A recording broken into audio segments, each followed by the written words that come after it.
аввало саломи худро арз мекунам ба ҳар якояки шумо бародарону хӯрони муҳоҷире ки дар муҳоҷират қарор доред ва берун аз муҳоҷират ба шумо қонунгузориҳои Россия писанд аст ва қонунгузориҳои Россияро шумо тамошо мекунед.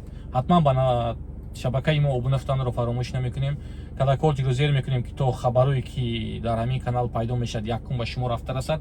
Наворо гирон ҳатман паҳн мекунем ки то ҳама муҳоҷирон ҳамин чиз бохабар бошанд.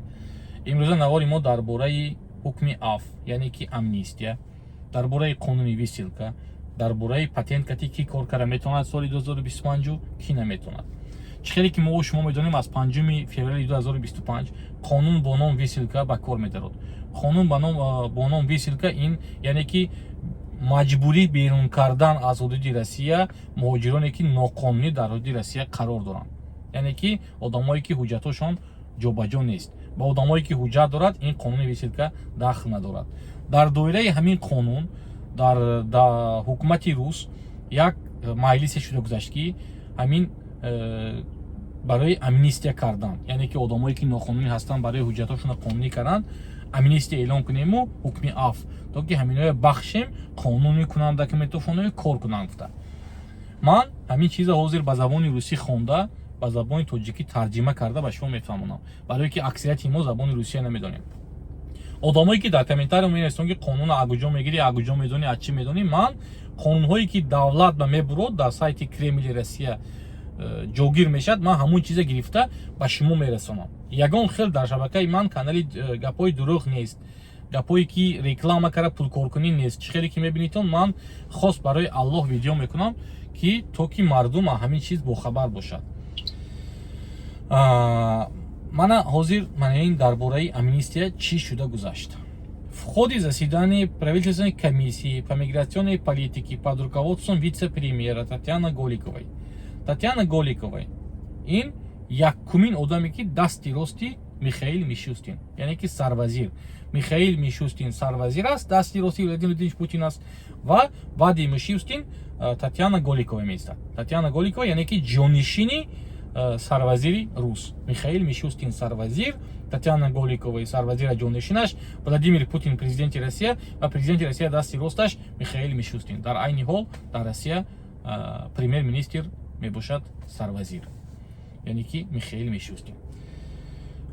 давомаш заместитель министра внутренних дел Александр Горовой, яъне ки якумин дасти рости вазири корҳои дохилии Русия Александр Горовой отметил, что одновременно внесение всех нарушителей в базу создает колоссальную проблему.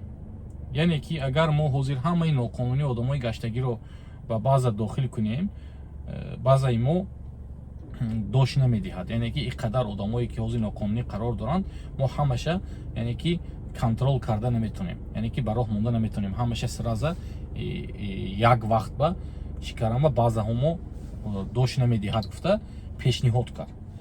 дар айни ҳол 600 000 та бо 600 000 зоид муҳоҷироне ҳастанд ки ноқонунӣ дар ҳудуди Россия қарор доранд, тоҷику, ӯзбеку, дигаро.